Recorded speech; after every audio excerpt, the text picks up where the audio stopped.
Terima kasih kehadiran kita pagi ini.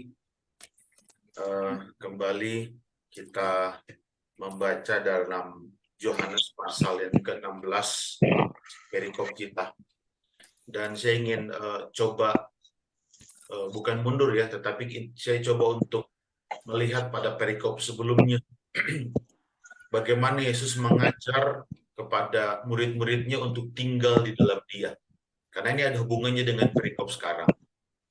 Nah, tinggal di dalam Yesus ini adalah sebuah esensi hidup sebagai murid-murid Yesus. Tentunya kita sebagai murid-murid Yesus. Dan tinggal di dalam Yesus ini mencakup hidup yang menghasilkan buah tentunya. Ya. Karena kalau kita tinggal di dalam Yesus itu pasti harus berbuah. Dan saling mengasihi sesama murid-murid Yesus. Nah, kembali saya ulangi lagi. Tinggal di dalam Yesus ini mencakup aspek yang lain juga, yaitu dibenci dunia. Ini kita udah bahas di pasal sebelumnya. Nah, sebagai pengikut Yesus, memang kita nggak bisa menghindari adanya orang-orang yang membenci kita oleh karena iman yang kita yakini. Nah, dunia membenci kita karena dunia membenci Yesus. Ini yang kita baca. Mengapa? Sebab Yesus membuka mata mereka bahwa mereka ini orang yang berdosa. Dan bahkan setiap perkataan Yesus ini menelanjangi perbuatan-perbuatan dosa mereka. Nah, bahkan lain itu juga Yesus menyampaikan bahwa dunia membenci Yesus karena dunia tidak mengenal Bapa yang mengutus dia atau mengutus Yesus. Nah, kebencian ini makanya kemudian dilimpahkan kepada murid-muridnya. Bahkan Yesus bilang, bahkan akan ada saatnya, ada waktunya para penganiaya ini, bahkan penganiaya yang membenci Yesus atau menganiaya murid-murid Yesus, dianggap bahwa tindakan mereka ini adalah sebuah ibadah. Ini menarik.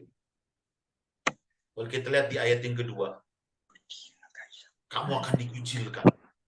Bahkan akan datang saatnya bahwa setiap orang yang membunuh kamu akan menyangka bahwa ia berbuat bakti bagi Allah. Ini menarik gitu.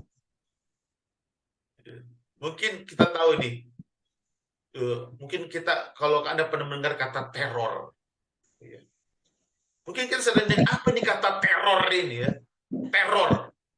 Teror ini adalah sebuah tindakan anarkis atau ancaman pada kekerasan. Mungkin kita banyak dengar ya kata teror ini. Dan kata teror ini belakang ini sering terjadi khususnya terhadap keamanan negara atau ada orang yang antipati. Tapi ingat, Yesus sudah menubuatkan bahwa akan datang masanya penganiayaan itu. Yesus sudah bilang bahwa dunia akan membenci mereka. Yesus sudah bilang kepada murid-muridnya bahwa dunia akan membenci mereka. Dunia akan melakukan karena mereka sedang berbuat hal yang benar, bahkan baik di hadapan Tuhan dalam tanda kutip. Sekali lagi, hal itu dilakukan karena mereka tidak mengenal Yesus maupun Bapa. Mereka buta rohani. Dan mereka hanya bisa dicelikkan oleh pekerjaan Roh Kudus. Yesus mengatakan sebab pada para pengikut-pengikutnya harus berani mengambil resiko, yaitu harus menderita pikul salib. Jadi ini sebenarnya teguran bagi kita. Jangan jadi sebagai orang Kristen itu atau pengikut Yesus itu hanya menerima berkatnya doang. Ketika datang penganiayaan, wah ini kita tinggalkan karena mungkin takut dibunuh. Ya. Lihat pasal yang pertama. Jangan kita kecewa, bahkan menolak Yesus pada akhirnya. Mungkin kita bilang, wah ternyata mengikut Yesus ini banyak penderitaannya. Ternyata Yesus tidak menyenangkan. Ya sudah bilang, jangan kecewa, bahkan jangan menolak aku. Karena nanti akan datang masanya, ada penganiayaan. Tapi ingat, Yesus katakan apa? Jangan kebencian hendaknya membuat kita sebagai murid-murid Tuhan ini mundur. Karena sebagai murid-murid Yesus, tugasnya adalah bersaksi. tentang Yesus kepada dunia yang membenci dia. Bahkan membenci kita sebagai murid-murid. Sekarang jadi pertanyaannya adalah bagaimana mungkin Yesus mengharapkan kita sebagai murid-muridnya bersaksi kepada dunia yang membenci kita? Bukankah dunia udah langsung menolak? Yesus katakan murid-murid harus bersaksi tentang Kristus karena sejak semula mereka sudah bersama-sama dengan Yesus. Yesus sudah bilang ini dari awal. Dan Yesus pun tahu apa yang akan terjadi kepada murid-muridnya di kemudian hari. Mereka akan menghadapi tantangan dari orang-orang yang membenci Kristus dan bahkan Injil. Jadi Yesus nggak mau iman murid-murid menjadi goyah dan lemah karena keadaan tersebut. Itu sebabnya Yesus memberikan Roh Kudus untuk menyertai orang-orang yang percaya. Karena Roh Kudus inilah nanti akan melanjutkan pekerjaan Yesus yang Yesus sudah mulai. Kalau kita lihat tadi bacaan kita tadi, ada 3 tugas penting yang dilakukan Roh Kudus. Ini tugas Roh Kudus yang pertama mengesahkan manusia akan dosa. Bahkan memanggil manusia itu untuk bertobat dan menyatakan standar kebenaran Kristus kepada orang yang mau percaya. Dan yang ketiga, menyatakan penghakiman Kristus. Jadi Roh Kudus ini menolong kita umat-umat percaya untuk membedakan mana yang benar, mana yang salah. Bahkan Roh Kudus juga menyatakan kepada murid-muridnya tentang segala pekerjaan atau segala perkara nanti akan terjadi masa yang akan datang. Roh Kudus ini tugasnya. Ini mungkin kita bertanya, kenapa Roh Kudus harus turun? Ini saya ulangi lagi. Saya pertegaskan kembali daripada tugas pekerjaan Roh Kudus. Pertama, paling sedikit ada 3. Yang pertama, ini tugas Roh Kudus ya.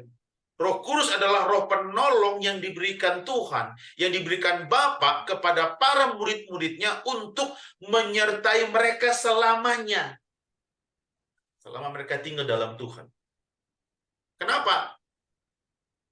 Selama mereka nanti akan bersaksi tentang Kristus kepada dunia, maka mereka memerlukan kuasa ilahi bersama-sama dengan mereka.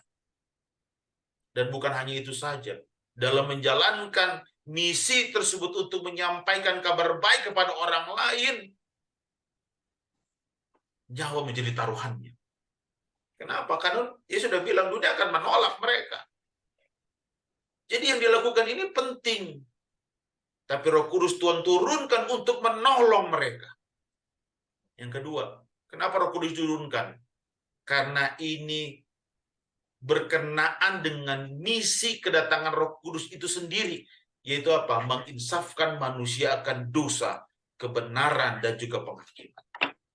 Kenapa? Karena nanti akan terjadi penolakan. Artinya dunia akan melawan dengan keras kehadiran murid-murid Kristus dan memberi tantangan hebat terhadap ajaran-ajaran Kristus. Tapi inilah di mana Roh Kudus bekerja, menginsafkan mereka.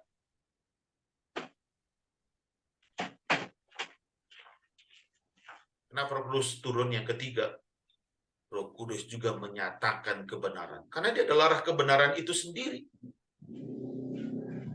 Ini berkaitan dengan Tuhan sendiri. Roh Kudus akan memimpin orang yang percaya kepada Kristus itu sendiri. Yaitu Kristus dan juga firman-Nya. Karena ini adalah satu-satunya yang dapat memerdekakan orang dari dosa yang membelenggu.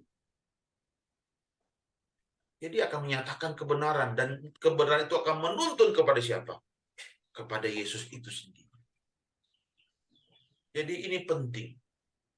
Yesus menjanjikan kepada murid-muridnya, Roh Kudus akan menolong engkau dalam pekerjaanmu. Walaupun banyak tantangan, walaupun banyak rintangan. Tapi jangan takut, Yesus bilang. Ada roh penolong. Ini dia.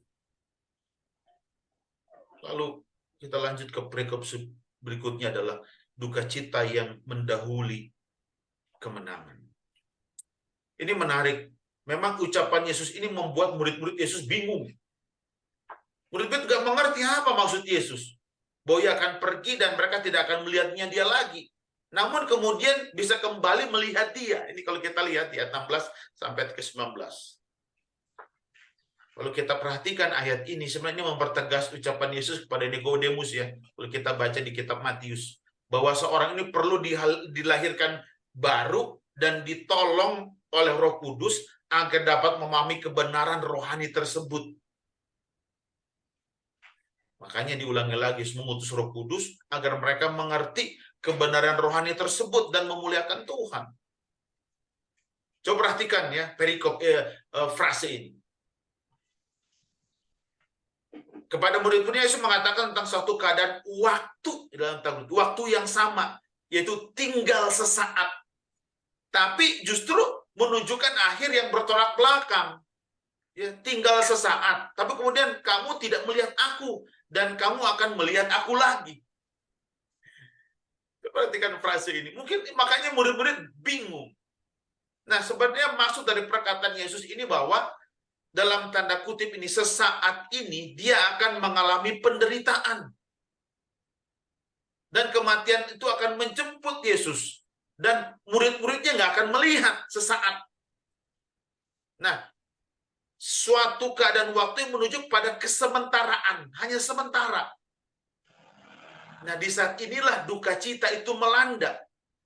Dan kemudian sesaat setelah kematiannya, yaitu nanti ada saat kebangkitannya, maka para murid-muridnya akan melihat dia lagi. Akan melihatnya kembali.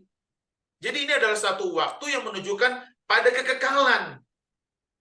Nah, di saat inilah sukacita akan merebak, bahkan melingkupi seluruh umat manusia.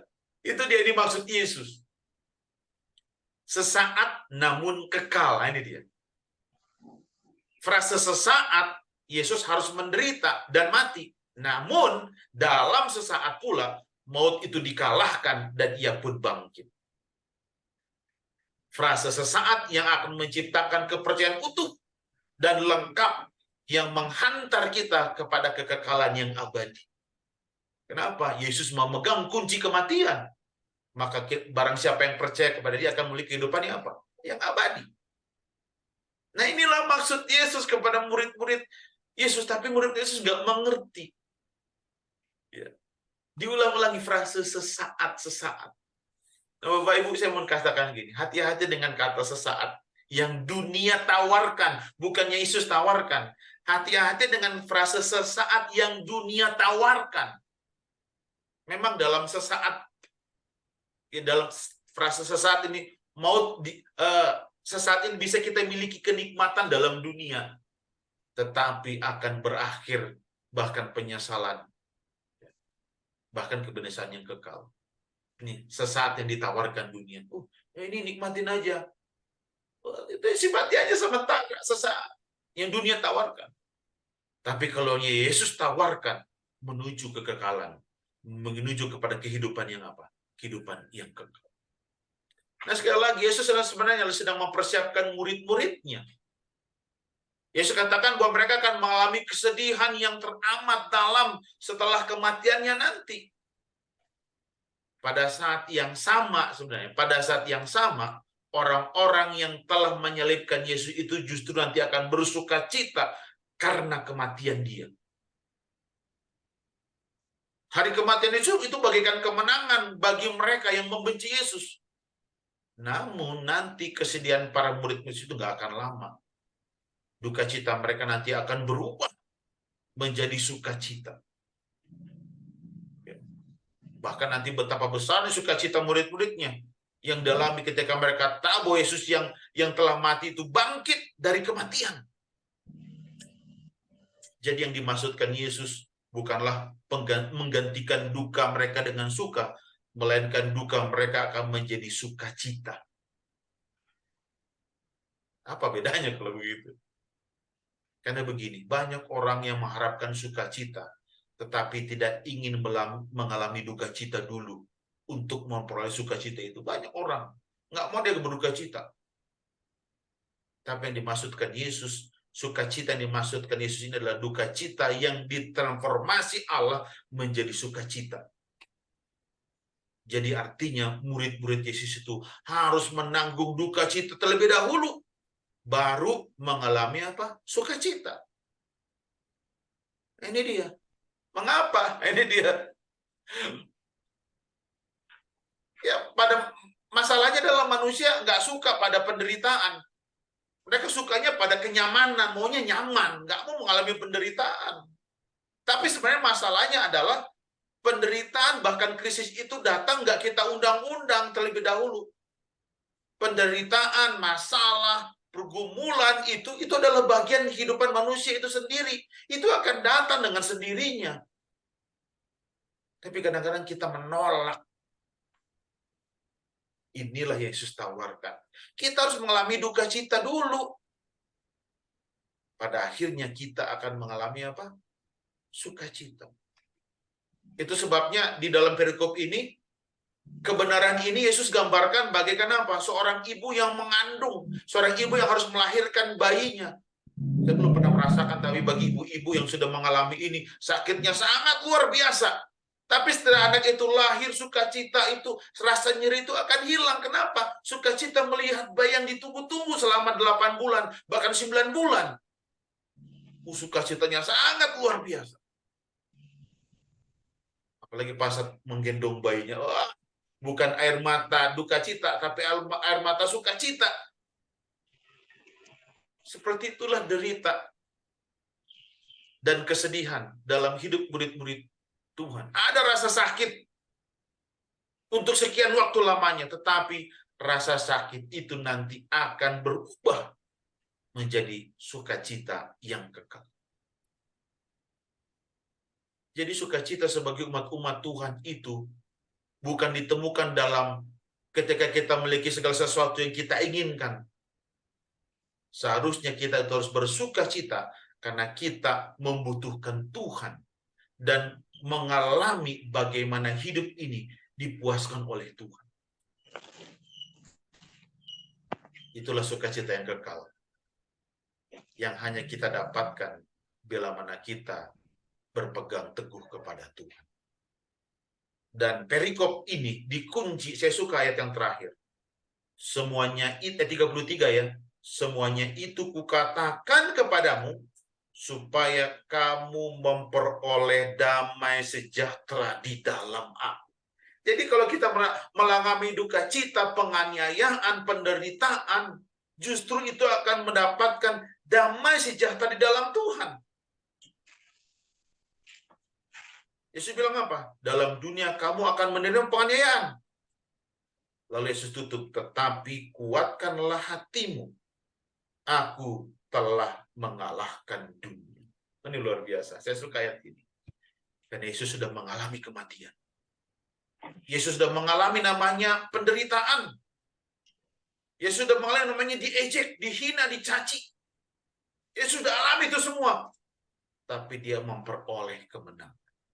Artinya adalah Yesus sudah melewati itu semua. Manusia pun yang berpegang teguh kepada Tuhan akan lewati penderitaan itu dan akan memperoleh sukacita. Asalkan ia betul-betul tinggal di dalam Tuhan. Mudah-mudahan ini menjadi satu pekabaran sukacita bagi kita. Bagi kita mungkin mengalami penderitaan. Mungkin penganiayaan, mungkin secara tidak langsung. Mungkin kita diremehkan, mungkin kita diejek. Ingat, Yesus bilang, kamu akan lewati itu semua. Karena Yesus sudah melewati. Ketika kita berpegang teguh kepada Tuhan, duka cita, kesedihan, itu akan dirubah Tuhan menjadi sukacita. Kiranya berkat Tuhan boleh menjadi bagian kita pagi ini.